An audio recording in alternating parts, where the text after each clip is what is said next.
आधा वर्ष है नाज़रीन, मैं आसिफ अली और आप देख रहे हैं रूबी उर्दू न्यूज़। सबसे पहले नजर डालेंगे अहम खबरों पर। मरकजी हुकूमत आबादी के तनासुब को लेकर किए जाने वाले हलकों की तश्कील के मंसूबे को तर्क करे। वज़ीर आला तेलंगाना का चेन्नई में मुनक़िदा कुल जमाती इजलास से खिताब। मरकज़ की जानिब से रियासत तेलंगाना के लिए फ़ंड्स जारी नहीं किए जा रहे हैं। रियासती वज़ीर कोमट वेंकट रेड्डी ने ऐवान असम्बली में की वजाहत।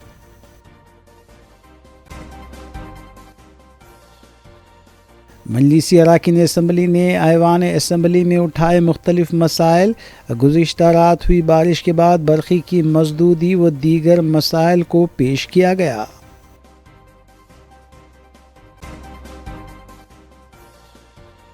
फिल्म नगर पुलिस स्टेशन हदूद में पेश आए चोरी के वाक़े में मुलविस एक खातून और उसके बेटे को पुलिस ने किया गिरफ्तार। कई सरक़े की वारदातों में मुलविस होने का इंकशाफ।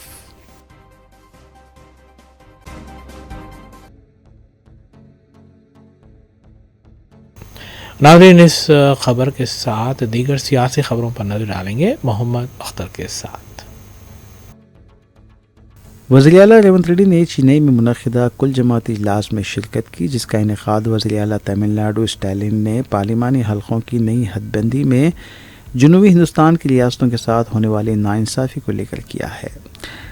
वज़ीर आला रेवंत रेड्डी ने इजलास से खिताब करते हुए मरकज़ से मुतालबा किया कि वो आबादी के तनासुब को लेकर किए जाने वाले हलकों की तश्कील के मंसूबे को तर्क करें, क्योंकि इससे छोटी रियासतों में नाइंसाफ़ी का अंदेशा है। उन्होंने जनूबी हिंदुस्तान की रियासतों के साथ की जाने वाली नाइंसाफ़ी पर तफसीली रोशनी डाली। इस इजलास में वज़ीर आला तमिलनाडु, केरला, पंजाब के अलावा नायब वज़ीर आला कर्नाटक शिव कुमार और BRS working president KT Ramarao ने भी शिरकत की। We have a big challenge facing the country. BJP is implementing a policy of demographic penalty.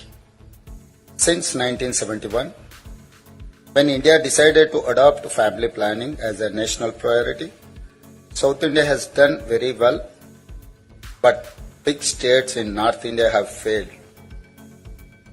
We become spectacular South. We achieved fastest economic growth, bigger GDP, higher per capita income, job creation, best infrastructure development, better governance, and best social welfare. We contribute more to national exchequer and get lesser allocations. For rupees 1 tax paid by Tamil Nadu, it gets back 26 paisa. Likewise, Karnataka 16 paisa, Telangana 42 paisa, Kerala is 49 paisa. But when Bihar pays rupees 1 rupees tax, it gets 6 rupees 6 paisa. Uttar Pradesh gets rupees 2 rupees 3 paisa. Madhya Pradesh gets 1 rupee 73 paisa. We are one country. We respect it. But we cannot accept this proposed delimitation because of it will politically limit us. It will punish us for being performing states. We have to stop BJP for implementing any unfair delimitation.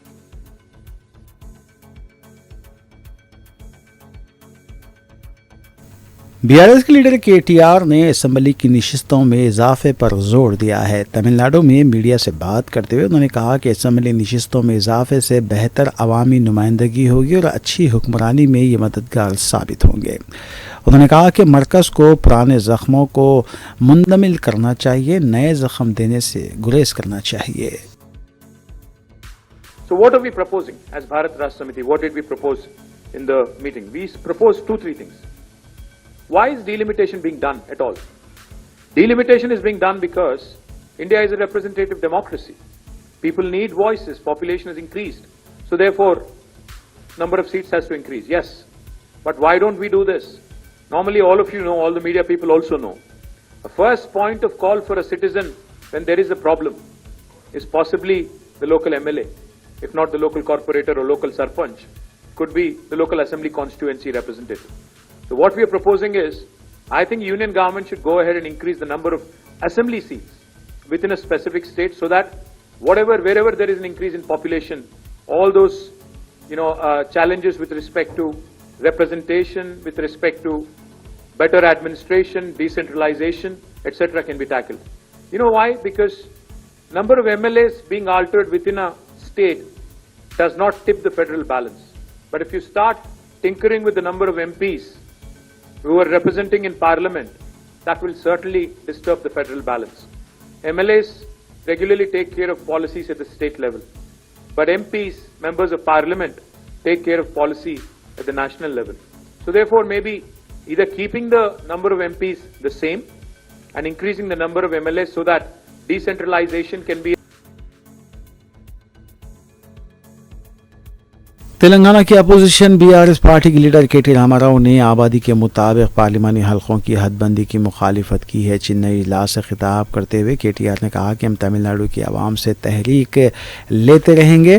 Tamil Nadu ने अपने हुकूक और वजूद के लिए जो जद्दोजहद की है वो काबिल तखलीद है। मरकज़ी हुकूमत की तरफ से मुजवज़ा हदबंदी के बायस जनूबी रियासतों को नुकसान उठाना पड़ेगा।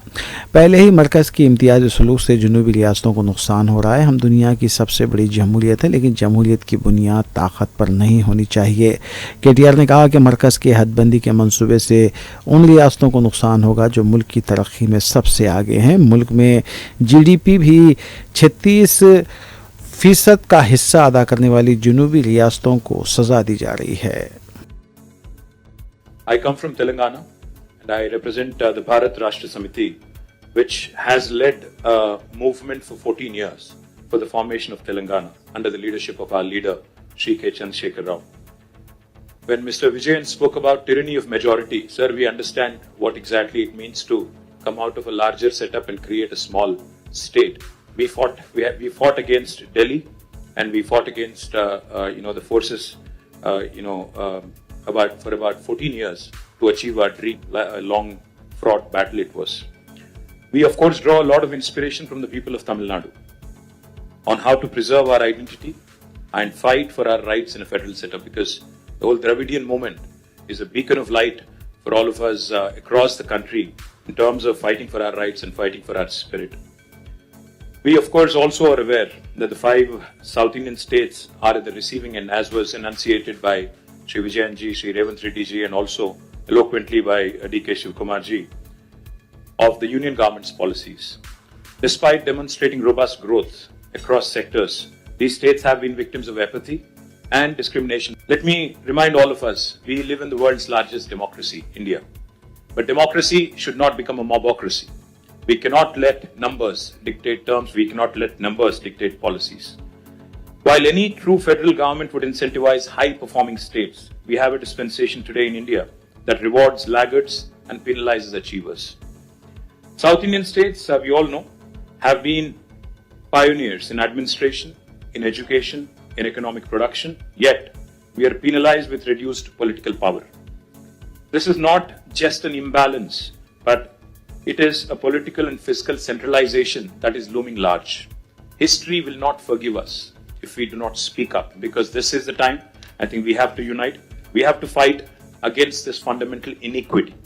We also need to remember those who have contributed significantly cannot be penalized, cannot be discriminated against.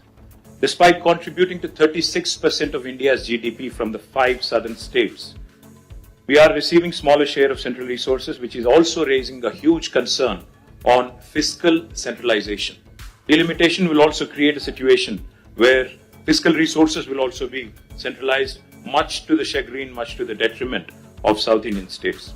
If we allow this to continue, I fear that as South Indian leaders, we will be doing a great disservice to our future generations. So history will not forgive us, let me repeat, if we do not speak up now. Discrimination against the South is not a new phenomenon. However, it has reached an alarming proportions in the last 1 decade. From forcible imposition of Hindi to projects like bullet trains only being confined to the northern part of India, union government's initiatives are clearly discriminating against the southern states. To make matters worse, the BJP-led union government is now attempting to implement delimitation on basis of population, adding insult to injury. I'd like to begin by quoting a renowned jurist who once famously said, "A true federation does not allow any region to dominate another, nor does it permit the dilution of democratic representation based on transient factors." So if Lok Sabha seats are increased on population basis, it could prove detrimental not just to South India but also to our friends from Punjab.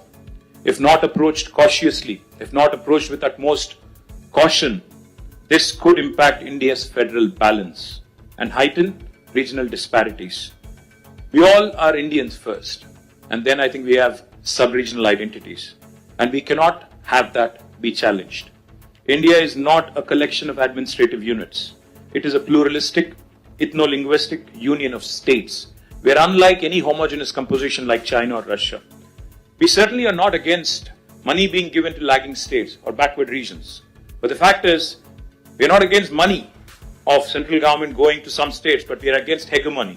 We are against this superior feeling that, one region is above another. As we are all aware, as was mentioned by all the leaders here, the freeze on seat allocation happened in 1971 after the census. Then the South India effectively started.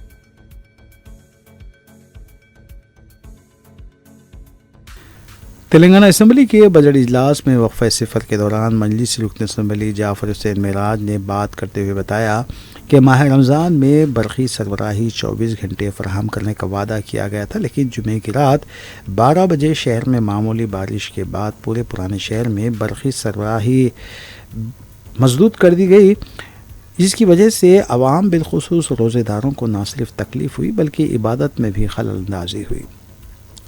उन्होंने हुकूमत से मुतालबा किया कि वो बरक़ी mechanism में तब्दीली लाते हुए बारिश के बावजूद बरक़ी सरबराही को जारी रखने के इंतजाम करें। जब भी रमज़ान का फास्टिंग शुरू होती सर, उससे पहले गवर्नमेंट एक मीटिंग बुलाती सर, सारे डिपार्टमेंट को बुला के रमज़ान में कोई तकलीफ नहीं होना बोल के पूरा काम करती सर।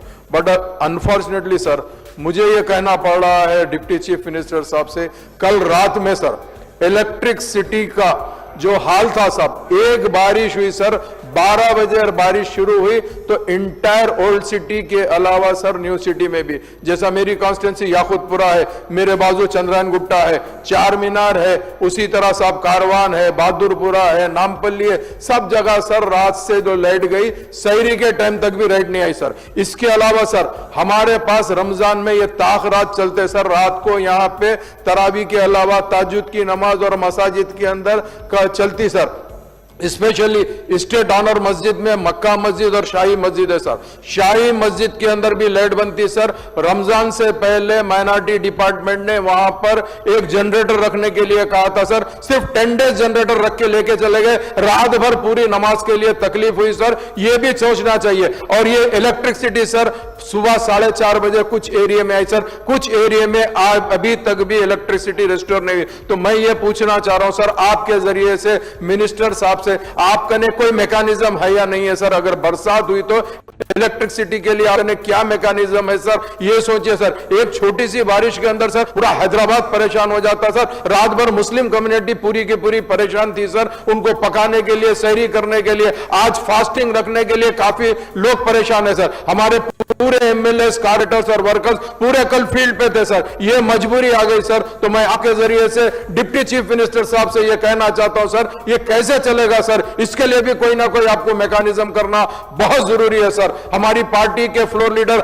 हमेशा कहते रहे सर, इलेक्ट्रिसिटी को सुधारना जरूरी है सर। एक बारिश के अंदर ये प्रॉब्लम आता सर। तो मैं आपके जरिए से कहना चाहता हूं सर, इसके लिए आप खास तवज्जो दीजिए सर, इसमें नोट मत करिए सर, कुछ आंसर दीजिए, चूंकि पब्लिक सुनना चाह रही है सर। बहुत बहुत शुक्रिया।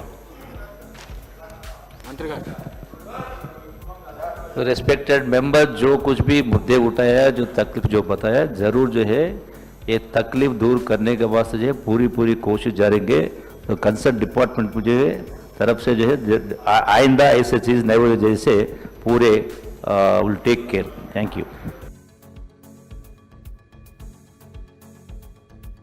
मजलिस के एक और रुकन असम्बली मोहम्मद माजिद हुसैन ने भी जुमे की रात बरखी मजदूरी के बायस आवाम को पेश आई मुश्किलात से हुकूमत को वाकिफ करवाया। मोहम्मद माजिद हुसैन ने बताया कि एहतिकाफ की रात में आवाम को काफ़ी मुश्किलात पेश आई। उन्होंने लोकसभा हल्के हैदराबाद और नामपल्ली के मुख्तलिफ इलाकों में पानी की गैर मौसर सरबराही पर भी तवज्जो दिलाई। खासतौर से इस रमज़ान के मौके में हमारे पूरे तमाम इलाके जो है, चाहे वो चंद्रायन गुट्टा हो, याकुतपुरा हो, बहादुरपुरा हो, चार मीनार हो, नामपल्ली हो और मलकपेट हो, बार बार जो हमने नुमाइंदगी की है, जहाँ जो इलाकों में हम वाटर सप्लाई के लिए कह रहे हैं उसको एनहांस करने की हमें ज़रूरत है।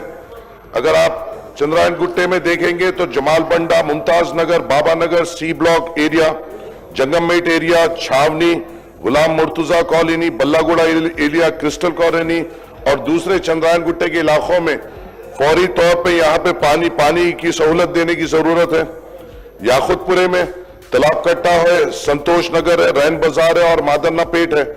यहाँ पे सप्लाई का प्रॉब्लम हो रहा है सर और पोल्यूशन का भी यहाँ पर प्रॉब्लम हो रहा है। बहादुरपुरे में कामाटीपुरा, महबूब नगर, नजम नगर, अर्शमहल, हाशमाबाद, ये ऐसे इलाके हैं सर जहाँ पे अगर सप्लाई हो रही है तो सप्लाई स्टार्ट होने के 15-15, 20-20 मिनट तक पोल्यूटेड वाटर आ रहा है और लोगों को बड़ा दशकार हो रही है। बहादुरपुरा में अर्शमहल है साहब, जहां पे एक हिल एरिया है, वहां पे अगर कभी बूस्टर बंद हो जा रहा है तो वहां की पानी की दिक्कत हो रही है और टैंकर्स भी वो पहाड़ी इलाके पे नहीं चढ़ सक रहे हैं साहब। चार मीनार इलाके में नूर खान बाजार, पुरानी हवेली, छत्ता बाजार, कोमटवाड़ी, मुगलपुरा, सुल्तान शाही, जहरा नगर में पोल्यूटेड पानी आ रहा है साहब और खासतौर से एमएलए साहब इसको और सप्लाई में भी कमी हो रही है। नामपल्ली में सर आपके जरिए से मैं बोलना चाहूंगा, लक्ष्मी नगर जो मेरा इलाका है वहां पे लक्ष्मी नगर में एक सीवरेज लाइन है और सीवरेज लाइन का आउटलेट हमारा पूरा वाटर वर्क्स डिपार्टमेंट मिलकर नहीं निकाल सक रहा है। एक साल से पूरे दानिशमंद हजरात, पूरे इंजीनियर हजरात ये नहीं तय कर पा रहे हैं कि ये इसके सीवरेज का आउटलेट कैसा तय किया जाएगा। एमडी साहब कन गए तो एमडी साहब सीधा हाथ उठा दे रहे हैं कि इनको बताइए। कभी हमारे को तो कभी गुर्बत का भी सामना करना पड़ रहा है, ये बताया जा रहा है कि पैसे नहीं है। हम जाके क्या आवाम को यही जवाब दें कि पैसे नहीं है? हमें काम से मतलब है और हमें काम कराना है साहब। आपके जरिए से वो एक बात रखना चाह रहा हूं, एक आखिरी बस ये है साहब कि इन वाटर सप्लाइयों को 20 साल पहले जो हमारे इलाकों में जो कैपेसिटी तय हुई थी, अभी भी वही कैपेसिटी तय है। पानी को बढ़ाने की जरूरत है, सर्वे करने की जरूरत है और पॉपुलेशन के हिसाब से रिजर्वायर्स की कैपेसिटी बढ़ाने की जरूरत है। चंद्रायन गुट्टे में बालापुर, रियासत नगर, सलाला और बल्डागुड़ा रिजर्वायर को एनहांस करने की जरूरत है। याकुतपुरे में संतोष नगर और अलियाबाद रिजर्वायर को एनहांस करने की जरूरत है। बहादुरपुरे में अपना पहाड़ दरगाह 6 साल से ये रिजर्वायर पेंडिंग है सर। ऑफिसर्स आ रहे हैं, देख रहे हैं, जा रहे हैं, मगर इसको सैंक्शन नहीं दे रहे। कारवान इलाके में अल्लाह बंडा, भोजागुट्टा, नामपल्ली में आसिफ नगर, एडल्स और मुगलपुरा, ये पूरा एनहांस करने की जरूरत है सर। और एक दरखास्त आपसे ये है सर, रमजान का महीना है, जब वाटर सप्लाई आ रही है वो टाइम पे ही, वो वक्त में ही पावर कट्स हो रहे हैं। हमें ये कहा गया है कि पावर कट्स नहीं हो गए सर। हमारे जो इलाके हैं वो पहाड़ी इलाके हैं और वहां पे मोटर्स की जरूरत होती है पानी खींचने के लिए और उसी जिस वक्त पावर सप्लाई हो रही है उस वक्त ही पावर कट, वाटर सप्लाई हो रही है, पावर कट हो रहा है, जिसके लिए पानी के लिए दुश्वारी हो रही है। आपके जरिए से हुकूमत से गुजारिश है कि पावर कट्स को संभालिए सर। जैसा हमारे जाफर हुसैन मिराज साहब ने कहा, कल एहतिकाफ की रात थी, पहली हमारी ताखरात थी जहां पे रात में तहज्जुद पढ़ा जाता है। हर मस्जिद में कई तादाद में लोग मसाजिद में बैठकर इबादत करते हैं। रॉयल मॉस्क में कल शाही इमाम साहब से आपसे बात कर लिए सर, कल जनरेटर माइनॉरिटी डिपार्टमेंट में हटा लिया। इतनी बड़ी रमजान की मीटिंग हमारे लिए बुलाई गई सर। वाटर सप्लाई का हमें भरोसा दिया गया, पावर कट्स नहीं हो गए इसके भरोसा दिया गया और कल पहली ताखरात में पूरे तहज्जुद गुजारों को, रोजेदारों को तकलीफ दी गई सर। कोई रोड पे, फील्ड पे मौजूद नहीं था सर। ऑफिसर्स फोन नहीं उठाते हैं।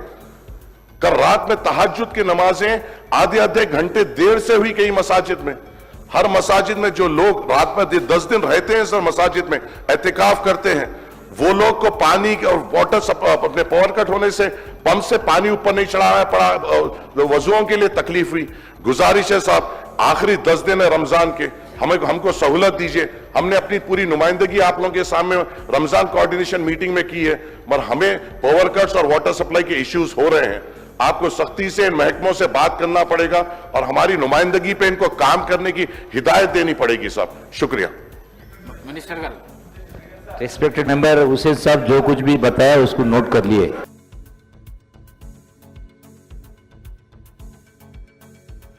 तेलंगाना असम्बली के बजट इजलास में वक्फे सवालात के दौरान रियासती वजीर कोमट वेंकट रेड्डी ने BRS रुकन असम्बली प्रशांत रेड्डी के पूछे गए सवाल का जवाब देते हुए बताया कि कांग्रेस हुकूमत शाहराहों के तामीरी काम करने के सिलसिले में टेंडर्स वसूल कर रही है। उन्होंने कहा कि मुत्तहिदा रियासत के साबिक़ वज़ीर आला किरण कुमार रेड्डी ने जिस तरह तेलंगाना को 1 रुपया भी ना देने की बात की थी, उस तरह मरकज़ भी तेलंगाना को 1 रुपया भी फंड से जारी नहीं कर रही है।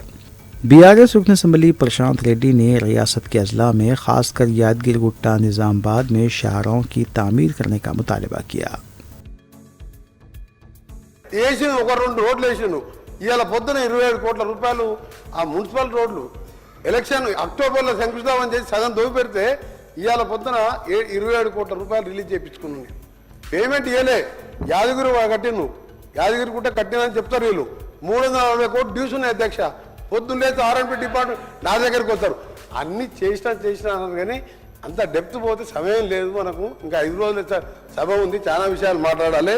మీరు చెప్పినట్టు అన్ని కిలోమీటర్లు పంచాయతీలతో సహా మీరు 2 సంవత్సరాల తర్వాత ఇదే సభలో అందరం ఉంటాం మనం 2028 వరకు।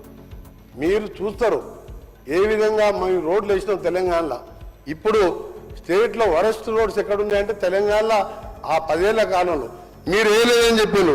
ఇవాళ మీరు ఒకటే క్లియర్ చెప్తున్నా, ఇక్కడి నుంచి గౌరవ స్పీకర్ గారు రిక్వెస్ట్ చేస్తున్నా, మేము చేసిన ఈ 4200 కోట్లలో ఎన్ని వర్క్స్ సిఆర్ఎఫ్ ఇంక్లూడింగ్ ఇది ఎన్ని వర్క్స్ నడుస్తున్నాయి? 15 బ్రిడ్జిలు కంప్లీట్ చేసినాం, దాదాపు 2000 కిలోమీటర్ రోడ్ వర్క్స్ నడుస్తున్నాయి।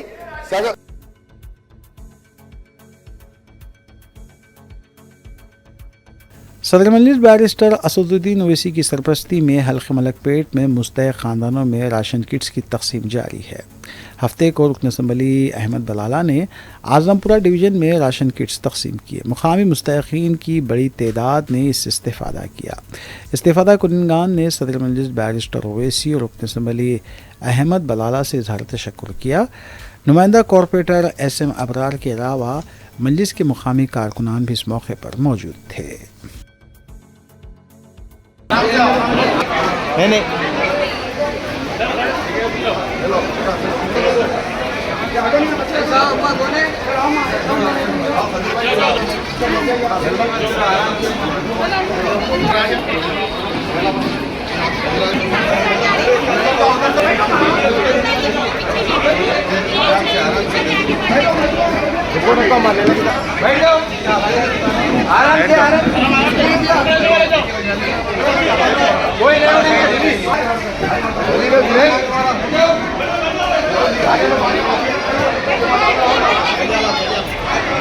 फोन पर आ जाना।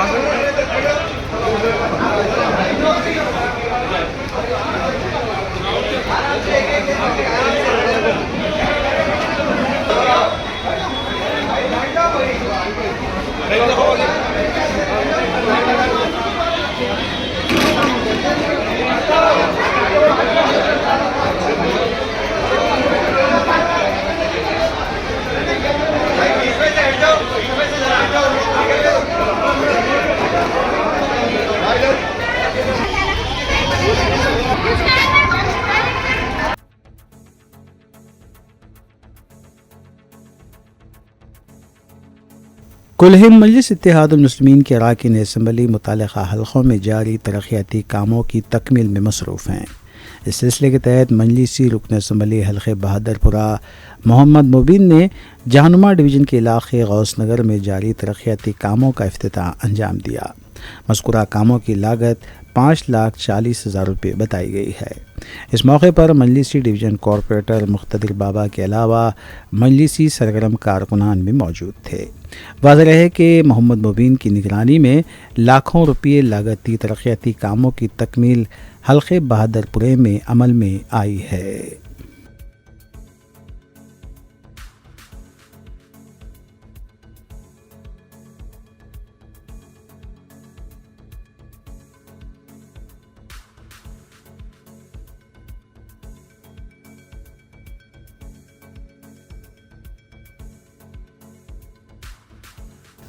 शहर हैदराबाद में जुमेरात की रात हुई बारिश ने आवाम को कई मुश्किलात बिलखुसूस बरखी की मजदूदी से दो चार किया है। जुमे की रात तकरीबन 11 बजे बारिश का आगाज़ हुआ।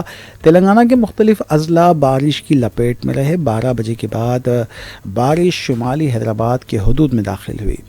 हाईटेक सिटी, कोंडापुर, श्रीलिंगमपल्ली, खुतबुल्लापुर, मगरबी इलाकों, बंजारा हिल्स, जुबली हिल्स, फसलांसर, गोलकुंडा, मेहदीपट्टनम, टोली चौकी, नामपल्ली, राजेंद्र नगर, अत्तापुर और जुनूबी इलाकों, चारमीनार, हुसैनी अलम, याखुतपुरा, चंद्रायन गुट्टा, कारवान, मशीख इलाकों, मलकपेट, अंबरपेट, रहमंतापुर, उपल, दिलसुख नगर, चेतनियापुरी, एलबी नगर और दूसरे इलाके बारिश से मुतासिर हुए।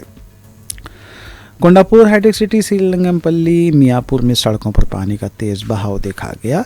गरज व चमक के साथ हुई 1 घंटे की बारिश ने बरखी निज़ाम की खलई खोल कर रख दी। शहर के मुख्तलिफ इलाके रात 12 बजे से सुबह 5 बजे तक तारीकी में डूबे रहे। बाज़ इलाकों में बरखी बहाल तो हुई, लेकिन कम वोल्टेज की वजह से आवाम को और भी मुश्किलात पेश आईं।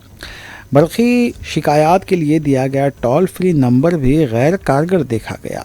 आवाम को माह रमज़ान में सहर के इंतज़ाम के लिए काफ़ी मुश्किलात का सामना करना पड़ा। सदर मजलिस बैरिस्टर असदुद्दीन ओवैसी की हिदायत पर मजलिस इत्तेहाद मुस्लिमीन के अरकान मुखन्ना, कॉरपोरेटर्स और कारकुन बरखी अमले के साथ बरखी की बहाली के लिए मुतहरिक देखे गए।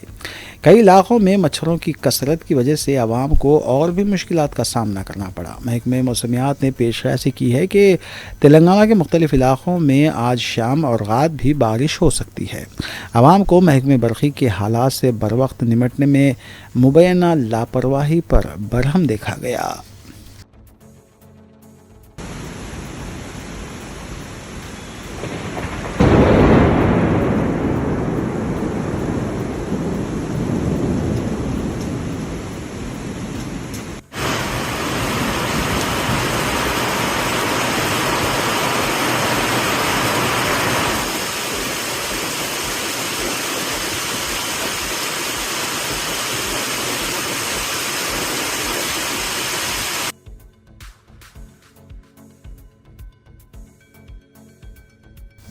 गच्चीबौली फ्लाईओवर पर बस के नीचे आकर 10वीं जमात की तालिबा हलाक हो गई। तफसीलात के मुताबिक इम्तिहान लिखने के बाद 10वीं जमात की तालिबा 16 साला प्रभाती छतरिया गच्चीबौली से लिंगमपल्ली जा रही थी। डबल डेकर आरटीसी बस ने बाइक को टक्कर दे दी। प्रभाती जो अपने भाई सुमन के साथ जा रही थी, नीचे गिरने के बाद पहिए के नीचे आकर हलाक हो गई। इस हादसे में प्रभाती का भाई सम्मन भी जख्मी हुआ है, जिसे हॉस्पिटल मुंतकिल किया गया। पता नहीं अगर मुझे याद नहीं है, मेरे को क्या लगा।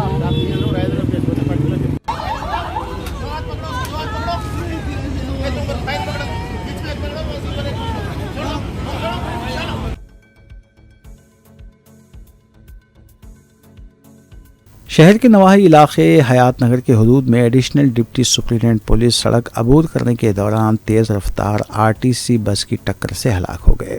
तफसीलात के मुताबिक डीजीपी ऑफिस में बरसर खिदमत नंदेश्वरा अबाबजी सुबह की अवलिन सातों में लक्ष्मी रेड्डी पालम हनुमान टेम्पल के पास सड़क अबूर कर रहे थे कि तेज़ रफ्तार आरटीसी बस ने उन्हें टक्कर दे दी।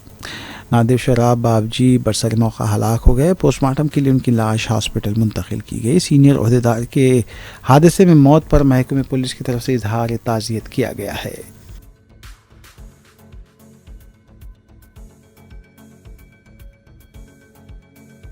हाइड्रा की जानिब से माधोपुर में मेन होल में फंसी हुई भैंस को निकाला गया। गुज़िश्ता रोज़ ये वाक़या पेश आया था। बताया जाता है कि अयप्पा सोसाइटी के पास वाक़ मेन होल में भैंस गिर गई थी।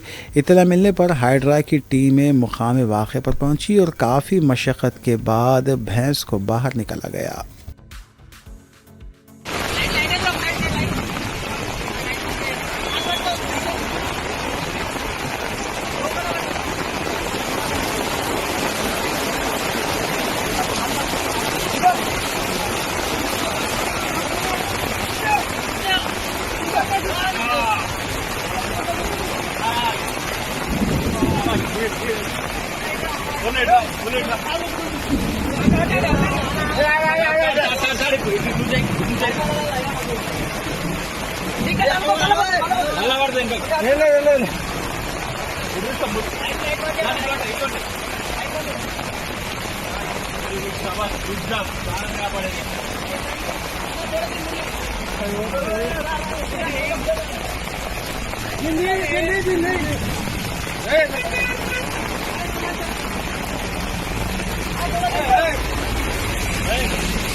फिल्मनगर पुलिस स्टेशन के हुदूद में वाक़ शेखपेट के एक मकान में हुई चोरी में मुलविस खातून और उसके बेटे को पुलिस ने गिरफ्तार किया है। डिटेक्टिव इंस्पेक्टर जयराम के मुताबिक बल्लागुड़ा चंद्रायन की साकिन सना बेगम ने अपने बेटों सोहेल, इब्राहिम और साहिल के साथ मिलकर ये वारदात अंजाम दी थी। सारिकों ने 4.5 लाख रुपए की नकद रकम, 34 तोले के तिलाई जेवरात और कैनेडियन डॉलर्स का सरखा किया था। पुलिस ने इस केस की तहकीकात करते हुए सना बेगम और एक बेटे सोहेल को गिरफ्तार किया है, जबकि इब्राहिम और साहिल मफरूर बताए गए हैं। पुलिस ने बताया कि सना बेगम इससे पहले गोलकुंडा, बंजारा हिल्स, लंगरहौद, नारसिंगी, हुमायूं नगर, आसिफ नगर, रायदुर्गम, राजेंद्र नगर और कुत्तूर पुलिस स्टेशन के हुदूद में 41 चोरी की वारदातों में मुलविस थी। ये दरवाज़ा ब्रेक कर ले पहले, ये दरवाज़ा ब्रेक कर दिया हमसे, ब्रेक करके तोड़ दिया दरवाज़ा पूरा तोड़ के अंदर आए। आगे यहाँ पे DVR का डब्बा है, ये DVR लिखा DVR भी निकालिए। फिर उसके बाद में अंदर बेडरूम्स है, ये बेडरूम्स है। हाँ, ये बेडरूम में इंटर हुए। हाँ, यहाँ पे इंटर हुए। ये अलमारी तोड़े, इसमें वाइफ का सोना था। हाँ, ऑलमोस्ट 30 तोले तक ऐसा वाइफ का सोना था इसके अंदर, यहाँ से ले लिए। यहाँ पे कैश रखा था, ये मेरा खाना है, इसमें मैं कैश रखा था, तो 3-4 लाख कैश था इसमें, वो भी ले लेके चले गए। ज़कात के लिए वो बोल के लेके आके रखा था, ये भी ले लिए। इसके बाद बाजू मम्मी का बेडरूम है।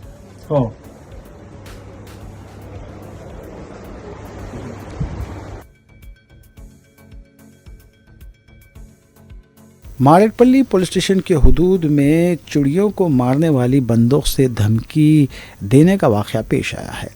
तफसीलात के मुताबिक आर के पुरम के पास मलकाजगिरी के साकिन विनोद कुमार ने एक शख्स को बंदूक दिखाकर धमकी दी। इत्तला मिलते ही मारेडपल्ली पुलिस ने विनोद कुमार को गिरफ्तार किया और काउंसलिंग के बाद उससे घर रवाना किया गया।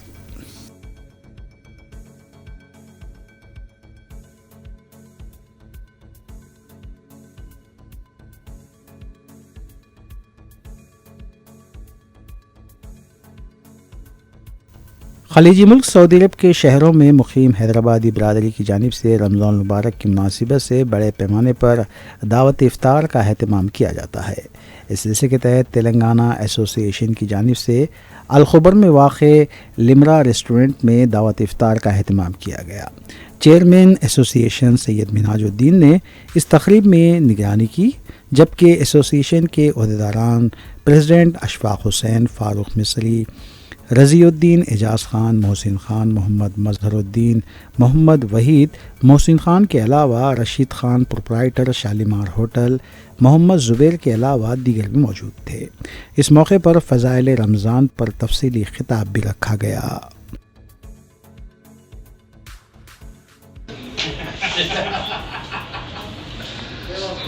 आसमान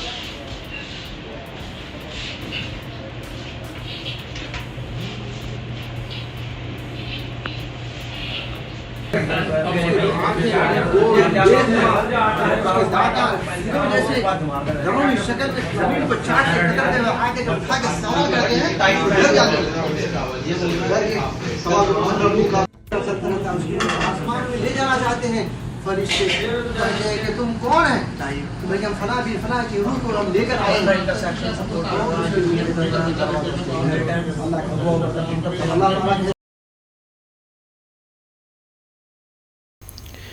आखिर में देखते हैं सुर्खियां अखबार में। मरकज़ी हुकूमत आबादी के तनासुब को लेकर किए जाने वाले हलकों की तश्कील के मंसूबे को तर्क करे, वज़ीर आला तेलंगाना का चेन्नई में मुनक़िदा कुल जमाती इजलास से खिताब। मरकज़ की जानिब से रियासत तेलंगाना के लिए फ़ंड्स जारी नहीं किए जा रहे हैं, रियासती वज़ीर कोमट वेंकट रेड्डी ने ऐवान असम्बली में की वजाहत।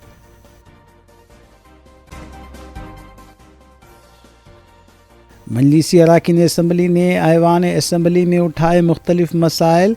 गुज़िश्ता रात हुई बारिश के बाद बरक़ी की मज़दूदी व दीगर मसाइल को पेश किया गया।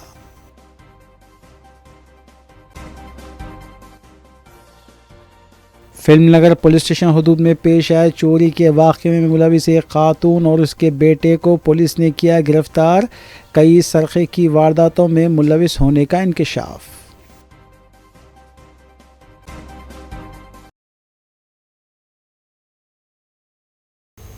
इसी के साथ रूबी न्यूज़ यहीं अख्ताम पजीर होती हैं। रियासती, कौमी और बैनुल-अक़वामी ख़बरों के लिए देखते रहिए रूबी न्यूज़। हम इस उम्मीद के साथ आपसे इजाज़त लेंगे कि आपका आने वाला दिन अच्छा होगा। अस्सलाम वालेकुम।